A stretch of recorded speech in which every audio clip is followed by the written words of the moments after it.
Hello everyone, welcome है आप सबका पूजा की दुनिया में। तो आप सभी को प्यारी प्यारी गुड मॉर्निंग, सभी को राम राम, नमस्कार, सत श्री अकाल। तो आप सबका दिन बहुत अच्छा हो, ऐसे ही खुश रहो अपने घर में, सबके ऊपर परमात्मा की कृपा बनी रहे। बस भगवान से यही प्रार्थना है कि चारों तरफ खुशियाँ ही खुशियाँ फैले सबके जीवन में। तो आ गई मैं पार्क में, डाल दिया मैंने पक्षियों को दाना पानी। तो शुरुआत करते हैं हम आज के ब्लॉग की और आज के दिन की। और आप भी कीजिए प्रकृति मैया के दर्शन, जो दिन रात सबकी सेवा करती रहती है और बदले में कुछ नहीं लेती। पेड़ न खाए कभी अपना फल, नदियाँ न पिए कभी अपना जल। बस इसी बात को याद रखना सारे। अपने लिए जिए तो क्या जिए, तू जी है दिल जमाने के लिए। हमेशा दूसरों के भले के लिए सोचना पहले, फिर अपने बारे में सोचना। और इन पक्षियों से यही सीख मिलती है कि जो मिल जाए उसी में खुश रहो। एक टाइम का खाना खा लो, आगे परमात्मा अपने आप देगा। एक इंसान है, पहले सुबह खाता है, दोपहर की चिंता फिर हो जाती है उसको। लेकिन परमात्मा ने, कहते हैं, चींटी के लिए कण और हाथी के लिए मण, सभी के लिए भगवान ने व्यवस्था कर रखी है। सो गाइस, आ गई हूँ मैं घर पे और अब मैं कर रही हूँ योगा। तो आप भी रोज़ किया करो अनुलोम विलोम कपालभाति, जितना हो सके। अगर ज़्यादा नहीं कर सकते तो कम से कम तो आपको करनी चाहिए। अपने आप को अगर 1 घंटा नहीं दे सकते तो शुरुआत करो आप 2 मिनट से, फिर 5 मिनट करो, फिर 10 मिनट करो। तो जितना हो सके अपने शरीर का ध्यान रखो, योगा करो। अब सर्दियाँ आ रही हैं, सर्दियों में तो और भी ज़रूरी है। बाहर धूप में बैठ के करो, इससे आपको 2 फ़ायदे होंगे। सूर्य स्नान भी हो जाएगा, सूरज की धूप भी मिल जाएगी और साथ में योगा भी हो जाएगा। 3 फ़ायदे लेने हो तो साथ में एक फ़ोन में सत्संग भी चला लो, तो आपको 3 फ़ायदे हो जाएंगे। शरीर भी स्वस्थ रहेगा, सूरज की धूप भी मिलेगी और परमात्मा का नाम भी लिया जाएगा। तो एक साथ 3 फ़ायदे। तो जितना, अब बच्चे तो 10 बजे से पहले उठते नहीं हैं, चाहे किसी के भी बच्चे हों, 10 बजे 8 बजे उठते हैं वो। तो इस टाइम का फ़ायदा उठाना चाहिए। वो सोए होते हैं और आप योगा करो, घर का काम करो। और सुबह हमें बहुत जल्दी उठना चाहिए। चलो बच्चों को तो इस बात की नॉलेज नहीं है, लेकिन जो बच्चों के माँ बाप हैं उनको पूरी नॉलेज होनी चाहिए। जब वो भी माँ बाप बनेंगे तो अपने आप उठेंगे सुबह। जितना हो सके हमें सुबह जल्दी उठना चाहिए। सो गाइज, नहा धो के हम रेडी हो गए हैं और खुशी भी आ गई है रेडी होके। और आज शनिवार है तो दोनों ने ब्लैक कपड़े डाले हैं हमने। और पूछ रही, मैं प्याज और आलू काट रही थी, कह रही क्या बना रहे हो। मैंने कहा पाव भाजी। पता है इसने क्या क्वेश्चन पूछा है, सब माओ को पता होगा। कहती क्या ख़त्म करना है बताना एक बार। हम माएँ यही करती हैं, सफ़र करती रहती हैं चीज़ें। ये तो देखती ही नहीं है कि हमारा मन क्या है क्या नहीं है। देखते हैं पहले फ्रिज में क्या क्या पड़ा हुआ है, क्या क्या ख़त्म करना है। तो मेरे पास पड़ी थी थोड़ी सी गोभी, एक गाजर पड़ी थी, तो मैंने कहा क्यों ना पाव भाजी बनाई जाए, क्योंकि गोभी की सब्ज़ी पल को खाती नहीं है, इसको स्मेल आती है। तो वही चीज़ बनानी चाहिए जो सारे शौक से खाते हैं। तो मैं बनाऊंगी पाव भाजी। अभी तक तो यही प्रोग्राम है, कई बार टाइम के टाइम कैंसिल भी हो जाता है। देखते हैं जो भगवान ने लिख रखी होगी डिश। और साथ में हम खाएंगे ब्राउन ब्रेड। या खाएगी वो पाव मंगवाने, तो हम ब्राउन ब्रेड ही लेते हैं साथ में, पाव हम मंगवाते नहीं है। बाकी जतिन जी उठेंगे वो बताएंगे क्या प्रोग्राम है। सो गाइस, खुशी चल पड़ी है अकेडमी में, इसका डेली का रूटीन। और आप भी कर लेते हैं सभी वाले दर्शन।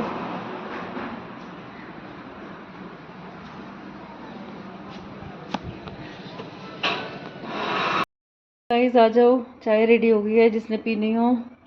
और शनिवार है, लौंग इलायची की चाय बनाई है मैंने।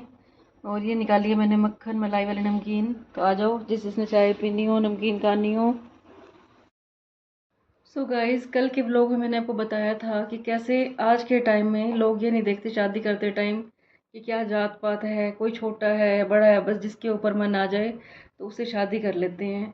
तो एक बार की बात है और ये सच्ची कहानी है। कहते हैं कि एक राजा जंगल में जा रहा होता है और रास्ते में उसे एक कुटिया दिखाई देती है। तो वो कुटिया के अंदर जाता है तो वहाँ पे उसे एक लड़की मिलती है। तो जैसे ही वो लड़की को देखता है तो उसका मन उसके ऊपर मोहित हो जाता है।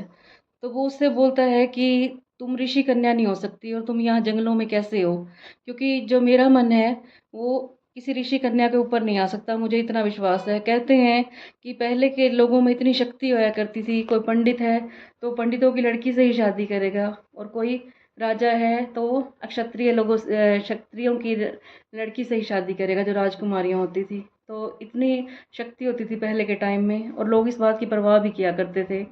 तो वो कहने लगी कि राजा जी आपने बिल्कुल सही पहचाना है। मेरा जब जन्म हुआ था तो मेरे पिताजी ने मेरे को इन साधु जी के हवाले कर दिया था। तो मेरा पालन पोषण इन्होंने किया है, लेकिन मैं भी अक्षत्रिय हूँ। तो ऐसे वो विवाह कर लेते हैं दोनों और वो उसको अपने देश की रानी बना लेते हैं। और कल हमें ऐसे कोई मिलने आया तो उन्होंने क्या कहा, एक लेडीज़ थी कहने लगी कि जो मेरे पति हैं वो हमारी काम वाली के साथ रहते हैं और उसके साथ मिलके मेरे को मारते हैं। तो वो लड़की कहने लगी कि जो मेरा पति है वो मेरी काम वाली के साथ मिलके मुझे मारता है और मेरे बच्चों को भी मारता है। तो बताओ ऐसा टाइम हो गया है कि फिर कहते हैं कि भगवान बदल गया, लेकिन पहले इंसान बदला था, फिर परमात्मा बदला और फिर ये प्रकृति बदली। आज के टाइम में जो आदमी है वो अपनी वाइफ की कदर नहीं करता और उसके सामने ही कोई काम वाली से, कोई पड़ोस में, पता नहीं किस किस से रिश्ते बनाते हैं। कोई भी उनको मिल जाए, बस उनको सुंदरता की चाहिए होती है। लेकिन असली सुंदरता तो होती है इंसान के मन की। और जब भी कोई लड़की शादी करके आती है तो वो बहुत सुंदर होती है। वो तो पति के घर को संभाल संभाल के उसका ये हाल हो जाता है, बच्चे पैदा करके, बच्चों की केयर करके वो अपने आप को भुला देती है। लेकिन आदमी इसका उल्टा काम करता है। वो क्या करता है, अपनी पत्नी को इग्नोर करता है और बाहर रिश्ते ढूंढता है, फ़ोनों में रिश्ते ढूंढता है। और आपने पहले एक बात भी सुनी होगी कि एक बार एक जेंट्स था और वो अपनी पत्नी को धोखा देके फ़ोन पे किसी से बात करके शादी तक बात पहुंच जाती है। और जैसे ही वो कोर्ट में जाते हैं वहाँ जाके देखता है कि वो कौन होती है लड़की, वो उसकी पत्नी होती है। और वो देख के बहुत शर्मिंदा हो जाता है, क्योंकि आजकल लोग क्या करते हैं, फ़ोन पे अपना फ़ोटो नहीं लगाते, बदल देते हैं। कोई फ्लावर लगा देगा, कोई हीरोइनों की फ़ोटो लगा लेगी। और जो जेंट्स लोग होते हैं उनको इस बात की समझ नहीं होती। कई तो इस बात का लड़कियां फ़ायदा भी उठा लेती हैं सिर्फ पैसा ऐंठने के लिए। तो हुआ क्या, जो वो लड़की थी वो कहने लगी कि मेरे घर में बच्चे भी दुखी हैं और मैं भी बहुत दुखी हूँ। और लड़की की मजबूरी हो जाती है, शादी के बाद मैं आपको हर बार ये कहती हूँ, लड़की की हालत वो हो जाती है, धोबी का कुत्ता घर का न घाट का। और अगर अपना हस्बैंड सही है तो उसे कहीं जाने की ज़रूरत नहीं है। वो अपने बच्चों के लिए जीती है, अपने परिवार के लिए जीती है। लेकिन ये बात दोनों को सोचनी चाहिए और तभी घर स्वर्ग बनता है। लेकिन एक गलत कदम उठा ले तो कितनी मुश्किल हो जाती है। और ये बात मैंने कल सुनी है, लेकिन 20 साल पहले मैंने ये खुद देखी भी थी। वहाँ पे भी यही था, बहुत अमीर थे वो लोग। तो वो अपनी वाइफ की परवाह नहीं करता था। हमारे सामने वाले घर की बात है, आस पास थे वो। तो वो भी काम वाली के साथ ही था और उसके बच्चे भी थे बड़े बड़े। और देखो कितना घर बर्बाद हो जाता है। और हुआ क्या, थोड़े टाइम में उस जेंट्स की डेथ हो गई। काम वाली ने सारा पैसा पूसा लूट लिया और इसी टेंशन से उसकी डेथ हुई थी।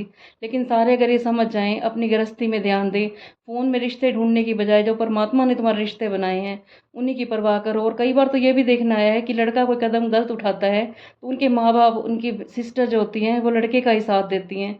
अगर वो भी लड़की का साथ दें तो उनका घर बस जाए। उनको यही सोचना चाहिए कि अगर ये हमारी लड़की के साथ हो जाता, जो हमारा जवाई है वो किसी और के साथ करते, क्या तुम जवाई का साथ देते या अपनी लड़की का साथ देते? तो जितना हो सके लड़की का साथ देना चाहिए उनको। और अपने बेटे को भी समझाना चाहिए। वो आपने कहावत सुनी होगी कि एक माँ होती है, जब उसको जवाई बड़ा अच्छा मिल जाता है तो क्या कहती है, मेरा जवाई बहुत अच्छा है, मेरी बेटी का ध्यान रखता है। और जब वो उसका लड़का होता है तो उसे लड़का तो चाहिए श्रवण कुमार, लेकिन जवाई श्रवण कुमार नहीं चाहिए। और जब लड़का उसका ये काम करता है, अपनी पत्नी को खुश रखता है, तो वो क्या कहती है, मेरा बेटा तो बड़ा शरीफ था, जब से ये आई है इसने पता नहीं क्या कर दिया है, ये जोरू का गुलाम हो गया है। तब उसे जोरू का गुलाम लगता है और जब उसका जवाई ये काम करता है तो उसे बड़ा अच्छा लगता है। तो जितना हो सके माँ को भी समझाना चाहिए। और जैसे एक माँ अपनी बेटी को समझा के रखती है कि अपने सास ससुर का ध्यान रखना, बेटी अपने ससुराल का ध्यान रखना। अगर एक बेटा जब होता है, उसकी शादी होती है, उसकी माँ भी ये बात कहे कि घर वो पराए घर से आ रही है तो उसका ध्यान रखियो, उसके माँ बाप को अपना माँ बाप समझियो, तो हर घर स्वर्ग बन जाए। लेकिन होता नहीं है ऐसा। जब गलत हो जाता है लड़का तो माँ बाप भी उसी का साथ देते हैं। ऐसे कोई शराबी हो जाता है तो शराबी का ही साथ देगी, उसकी पत्नी का माँ साथ नहीं देती बिल्कुल भी। और वो बेचारी दुखी रहती है, आगे उसके बच्चे भी दुखी रहते हैं। जितना हो सके अपने बच्चों को हमें गलत संगत से बचाना चाहिए, क्योंकि जो पराई लड़की आती है वो भी किसी की लड़की है। सिर्फ यही सोचना चाहिए कोई हमारी बेटी के साथ ऐसे करे तो हमें कितना दुख होएगा। और कहते हैं लड़कियां तो सबकी सांझी होती हैं। और आज मैं कहीं जा रही थी पार्क में और जो हमारे पहले वाले ओनर थे, उन्होंने इतनी अच्छी बात की थी कि लड़कियां तो भगवान दुश्मन की जो लड़कियां होती हैं ना, उनको भी सुखी रखे। सबकी लड़कियां सुखी होनी चाहिए, क्योंकि लड़कियां सबकी सांझी होती हैं। परमात्मा सबको सुख दे, चाहे वो किसी की लड़की हो, लड़के हों। क्योंकि हम औरों का भला मांगेंगे तो भगवान हमारा भला मांगेगा। बस सबके ऐसे विचार हो जाएं तो धरती पे स्वर्ग बन जाएगा। ऊपर वाला स्वर्ग किसने देखा है? पहला स्वर्ग तो यही धरती पे है। यहाँ पे स्वर्ग बनाएंगे तो परमात्मा हमें ऊपर भी हमारे लिए स्वर्ग के द्वार खोल देगा। और यहाँ पे हम नरक बनाएंगे, ऐसी ऐसी बातें करेंगे, गलत का साथ देंगे, तो परमात्मा ने यहाँ भी नरक बना दिया और ऊपर जाके हमारे लिए नरक के द्वार खुले होंगे। तो जितना हो सके हमें अच्छी बातों का साथ देना चाहिए, अच्छा देखो, अच्छा बोलो और अच्छा कर्म करो, क्योंकि हमारे साथ जाएंगे तो सिर्फ हमारे अच्छे कर्म जाएंगे। तो गाइज़ आज मैं बना रही हूँ प्याज के परोंठे और साथ में बनाया मैंने बीट रूट का रायता, जो बहुत हेल्दी भी होता है, टेस्टी भी होता है। और इसकी आपको रेसिपी चाहिए तो शॉर्ट वीडियो में देखना, फुल रेसिपी डाली है मैंने। और ये बच गया था बीट रूट जो कद्दूकस किया था मैंने, और ये काट रखे हैं मैंने प्याज और रख दिया तवा, बना रही हूँ मैं प्याज के परोंठे। गाइस आ जाओ आप भी खा लो प्याज का परोंठा और साथ में बीट रूट का रायता। और इस रायते का टेस्ट ऐसा आता है जैसे आप दही भल्ले खाते हो मार्केट में, बहुत अच्छा टेस्ट आता है, एक बार जरूर ट्राई लेना। और रेसिपी चाहिए हो तो मेरी शॉर्ट वीडियो में देख लेना आप। और उधर दे दिया मैंने जतिन को, उसको बहुत अच्छा लगा है। और साथ में चला रखा है जेठालाल, ताज़ा मक्खन बनाया मैंने। और मैं अपने परोंठे पे घी वगैरह कुछ नहीं लगाती, ऐसी सूखी रोटी खाती हूँ मैं, क्योंकि भगवान ने बहुत अच्छी सेहत दे रखी है मेरे को, क्या कर सकती हूँ ना। हम परोंठे खाते हैं और सेहत ऐसे हो जाती है हमारी, पूछो ना। ऐसी सूखी रोटी बना रही हूँ मैं अपने लिए। तो गाइस आज मैंने बनाई है पाव भाजी, और ये देखिए इसमें मैंने डाली है एक गाजर, एक छोटा सा गोभी का फूल और एक आलू। और मैंने प्याज और टमाटर में फ्राई किए हैं। और खुशी को देखते हैं पसंद आती है या नहीं, उससे रिव्यूज़ लेंगे। वो अपने क्लाइंट के रिव्यूज़ लेती है और मैं खुशी के रिव्यूज़ लेती हूँ कि उसको सब्ज़ी कैसी लगी। खुशी ने पास कर दी तो समझो सब्ज़ी बहुत अच्छी बनी हुई है। और ये स्पेशल उसी के लिए बनाई है मैंने। हमने तो खा लिया रोटी। क्या खाया हमने आज? प्याज के परांठे और बीट रूट का रायता, उसी में स्वाद आ गया था हमें तो बहुत। अब देखते हैं खुशी किस टाइम आती है। सो गाइस तवा रख दिया मैंने और काट दिया मैंने प्याज नींबू। और खुशी ने आते रिजल्ट निकाल दिया है। ये क्या डाल दिया आपने इसके अंदर? सारे टमाटर ही नजर आ रहे हैं इसमें, तो टमाटर मैंने सिर्फ 2 डाले हैं। और वो बैठी हमारी रिजल्ट निकालने वाली है, देखो गौर से देखिए, गौर से देखिए इस लड़की को। आलू के वो तो बन जाते कुछ और, ये क्या सुना है? क्या बनाया? आते ही सुगंधित स्मेल आ गई। अब नाक बंद कर लिया फिर खाते टाइम, और क्या होगा? बंद कर दो ना।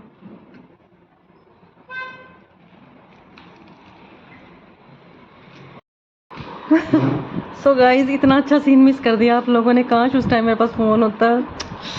ओहो, कई बार मैं बड़ी गलती कर जाती हूँ। खा लो गोभी। हाँ खा लो गोभी, खा लो भाई सारे। अभी खा के रिव्यूज़ देगी। ये सूंघती है देखो, जब मार्केट में जाती है तब भी सूंघती है। और ये भी मज़े लेने में बैठा हुआ है देखो। चलो मैं किचन में जाती हूँ, बाद में रिव्यूज़ ले लेंगे हम इसके। ऐसा ही होता है भाई, जिसको मिलती है ना चीज़ उसको कदर नहीं होती, ठीक है? जिसको नहीं मिलती ना उनसे जाके पूछो, जो अकेली लड़कियां रहती हैं यहाँ पे। ये दस्तूर है दुनिया का। जतिन समझ गया होगा मैं क्या कह रही हूँ। हाँ जी बताइए, कोई कमी? गोभी गोभी और कुछ नहीं है। गोभी गोभी। आलू को कौन तवा खा गया या कढ़ाई खा गई? कोई बताना जरा पाव भाजी में क्या क्या डलता है? मैंने गाजर डाली थी, उसको भी गैस खा गया, चूल्हा खा गया। फेवरेट मसाले तो डालेंगे और मसाला नहीं डालती। ऐसी बात नहीं है, हम पहले बिना मसाले बनाती अच्छी लगती थी, पता नहीं क्या बना आज पता नहीं मैंने क्या गोभी डाल दी, इसको पता चल गया ना गोभी डली हुई है। शक्ल देख के बस हर बार आप गोभी के लिए वसूल करते हो, आपको भी पता है मेरे को भी पता है, बट और सब्जियां होती हैं तो आज के अंदर कुछ और नहीं है गोभी आलू प्याज के अलावा। सो गाइस बताना आपको खुशी का रिएक्शन कैसा लगा? टमाटर देखिए, टमाटर ही है पूरे इसमें, आप टमाटर और वेस्ट कर दिया। आपको इसका रिएक्शन अच्छा लगा हो तो मेरे चैनल को सब्सक्राइब कर देना, मैं ब्रेड और बटर खा लेती हूँ, कमेंट कर देना और शेयर कर देना। तो गाइस आज है सैटरडे और आज मैं एकेडमी में गई नहीं हूँ। और ये मैंने लिया देखो हवन सामग्री का दिया, और ये मैंने लिया सिंपल दिया, और ये है कपूर की टिक्की। तो इसके अंदर निकाल के मैं लगाऊंगी, अभी दिखाती हूँ मैं आपको। तो ये रख दिया मैंने कपूर की टिक्की। तो ये मैंने रख दिया इसके अंदर कपूर की टिक्की। और ये हमें हर शनिवार को अपने घर में पूरा धुआं करना चाहिए इसका। ये पतंजलि के दिए मिलते हैं और आस्था के नाम से भी आते हैं, कोई भी ले सकते हो आप। और अब हम इसका धुआं करेंगे सारे घर में। तो अपने घर को नेगेटिव एनर्जी से बचाने के लिए हमें ये ज़रूर करना चाहिए। पहले के लोग तो हवन किया करते थे, रोज़ करते थे। चलो रोज़ हम हवन नहीं कर सकते थे, छोटा सा हवन हम घर पे ज़रूर करें। सारे घर में इसका धुआं देते हैं, सारी नेगेटिविटी ख़त्म हो जाती है इससे। और वो बैठा है जतिन, पाव भाजी खा ली है इसने।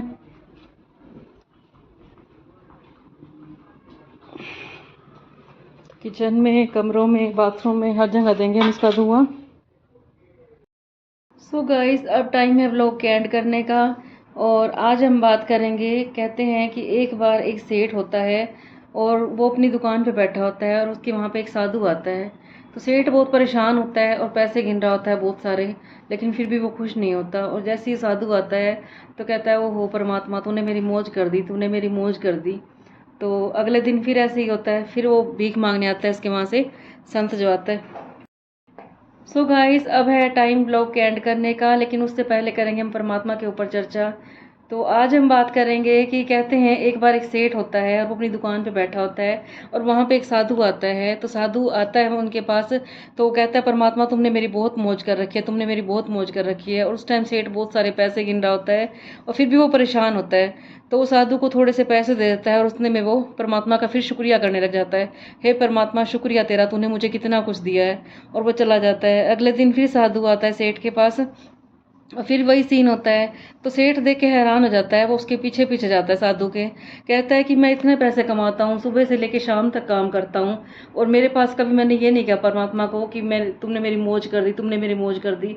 आखिर इसके पास ऐसा क्या है जो रोज़ यही बात करता है ये, कि परमात्मा तुमने मुझे बहुत कुछ दिया है, तुमने मेरी मौज कर दी।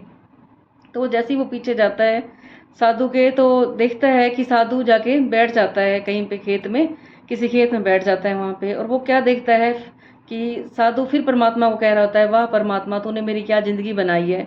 वो भी ऊपर ये बात कर ही रहा है परमात्मा को कि एक व्यक्ति आता है उसके पास और उसकी प्लेट में एक रोटी रख देता है। और साधु फिर शुक्रिया करने लग जाता है, ऊपर हाथ खड़े करके करने लग जाता है जैसे इसको रोटी मिलती है। वाह परमात्मा, मुझे बैठे बिठाए तुमने इतना कुछ दे दिया। तो ये सारा सीन सेठ पीछे देख रहा होता है। कहने लगा वो सेठ की एक रोटी मिलते ही फिर ये और शुक्रिया करने लगा, ऊपर परमात्मा को देखने लग गया। ऐसा इसके पास क्या है, मैं आज ये सारा जान के ही जाऊंगा। तो इतने सेठ देख ही रहा होता है कि वो क्या देखता है कि साधु परमात्मा का शुक्रिया कर रहा होता है। और इतने में एक डोगी आता है और वो साधु के प्लेट में से रोटी खींच के ले जाता है। और फिर वो साधु खड़ा हो जाता है, फिर परमात्मा का जोर जोर से शुक्रिया करता है, तालियां बजा के शुक्रिया करता है। कहता है, हे परमात्मा, तेरा और भी शुक्रिया है, वैसे तो मैं व्रत नहीं रखता था और तूने मुझे आज व्रत रखने का मौका दे दिया। वाह परमात्मा, वाह, तू मेरे ऊपर कितना मेहरबान है। अगर मैं ये रोटी खा लेता तो मैं तेरे नाम का आज ये व्रत ना रखता। वाह मेरे परमात्मा। तो पीछे से फिर सेठ आ जाता है और साधु को कहता है कि तुमने आज मेरी आंखें खोल दी, कि तुमने जब कुछ नहीं था तब भी तुम शुक्रिया कर रहे थे, एक रोटी मिली थी तुम्हें तब भी तुम परमात्मा के गीत गा रहे थे, और जब तुम्हारी रोटी छीन के ले गया डोगी तुम तब भी उसका शुक्रिया कर रहे हो। और हम दिन रात कमाते हैं, हमारे पास इतना दिया परमात्मा ने, मैंने कभी शुक्रिया नहीं किया। तो वो साधु को अपने घर ले जाता है, वो खुश हो जाता है वो साधु से। जैसे ही वो साधु को घर लेके जाता है तो उसकी पत्नी भी आ जाती है और उसका बेटा भी आ जाता है। जैसे ही उसका बेटा आता है तो वो बाजू में उसने शर्ट डाल रखी होती है, तो वो अपनी बाजू को ढक रहा होता है। तो वो कहने लगा, साधु जो होता है, कि बेटा तुम ये छुपा क्या रहे हो। तो उसने कहा, बस मैं आपको दिखा नहीं सकता, ये मैं सबसे छुपा के रखता हूँ। तो साधु ने कहा, तुम दिखाओ तो सही, तुमने क्या छुपा रखा है। तो जैसे ही साधु ने कपड़ा हटा के देखा जो उसने शर्ट डाल रखी थी, तो उसके हाथों पे बहुत बड़ा निशान बना हुआ था। तो उसकी पत्नी से पूछते हैं साधु कि ये निशान किस चीज़ का है। तो उसकी पत्नी कहती है कि हमने सुना है ये निशान उसी को होता है जो बचपन में ही जिसकी डेथ हो जाती है, तो उसका ये निशान हो जाता है, जो टाइम से पहले चले जाते हैं। तो साधु कहने लगा, परमात्मा का शुक्रिया किया करो। तो फिर सेठानी हैरान हो जाती है, इसमें हम क्या शुक्रिया अदा किया करें। तो साधु ने कहा कि ये शुक्र करो कि उसने हाथ पे निशान दिया है, जो बहुत बड़ा निशान दिया हुआ है, तुम इसे छुपा सकते हो। तो परमात्मा का ये शुक्रिया किया करो कि तुम्हारे फेस के ऊपर उसने निशान नहीं दिया। अगर फेस के ऊपर निशान होता तुम इसे कैसे छुपाते। तो अपना चेहरा भी तुम किसी को दिखा ना सकते, और कौन इस लड़के से शादी करता। तो फिर सेठानी भी खुश हो जाती है और वो साधु का बहुत शुक्रिया करते हैं और कहते हैं कि आपने हमारी आंखें खोल दी। तो इससे हमें यही शिक्षा मिलती है कि हमारे पास कुछ हो चाहे ना हो, हमें परमात्मा का शुक्रिया करना चाहिए। राम जी के पास इतने दुख आए थे, लेकिन राम जी ने कभी किसी को शिकायत नहीं की थी। और हम चारों तरफ नज़र मार के देखें कि क्या हमें राम जी जैसे दुख मिले हैं। वो वनवास में चले गए फिर भी वो खुश रहे, उनकी पत्नी चोरी होगी वो फिर भी खुश रहे, और उन्होंने आज तक किसी के साथ गलत नहीं किया। और यहाँ पे क्या होता है, आप सारी ज़िंदगी सबके साथ अच्छा करते रहो, अनजाने में कोई गलती कर दोगे तो वो अपने जो सगे भाई होते हैं, बहनें होती हैं, सब बोलना छोड़ देते हैं, पिछली सारी करी को भूल जाते हैं। जब तक तुम ज़रूरतें पूरी करते रहोगे सबकी, तो वो तुम्हारे लिए फरिश्ते होते हैं, तुम्हारे रिश्तेदार होते हैं वो। और जैसे ही तुम्हारी ज़रूरत पूरी करने की हालत नहीं होती, तो वही लोग तुम्हें देखते भी नहीं हैं। पहले वो फरिश्ते बन जाते हैं, फिर वो दो कौड़ी का समझने लग जाते हैं। तो ये धरती पे जितने रिश्ते हैं सारे ही ऐसे हैं। जितने रिश्ते हम परमात्मा से रखें, जो हमने यहाँ पे रखे हैं धरती पे, अगर हम परमात्मा से रखें तो हम यहाँ भी सुखी हो जाएंगे और हम वहाँ भी सुखी हो जाएंगे। तो जितना हो सके हमें परमात्मा का शुक्रिया करना चाहिए। रिश्ते नातों से ऊपर उठ के हमें परमात्मा से रिश्ता रखना चाहिए और हमें सबको माफ़ कर देना चाहिए। कहते हैं जितना हम माफ़ करेंगे परमात्मा हमें उतना ऊंचा उठाएगा। जितना हम सबको झुकाएंगे अपने आगे, तो परमात्मा हमें और झुकाएगा। तो हमें किसी को झुकाना नहीं है, हमें सबके आगे झुकना है और परमात्मा से प्रार्थना करनी है कि हमें हमेशा ऐसे ही बनाए रखना। हम कभी किसी का बुरा ना सोचें, कभी ये ना सोचें कि लोग हमारे से दब के रहें, क्योंकि ये वक्त कहते हैं बहुत बलवान होता है, पता नहीं क्या हो जाए। कहते हैं टाइम तो उन नोटों का भी नहीं रहा जो सारी मार्केट खरीदने की औकात रखते थे, उनका भी टाइम नहीं रहा। तो हमारे टाइम का क्या भरोसा, वक्त का कोई भरोसा नहीं होता। जितना हो सके परमात्मा का शुक्रिया करना चाहिए।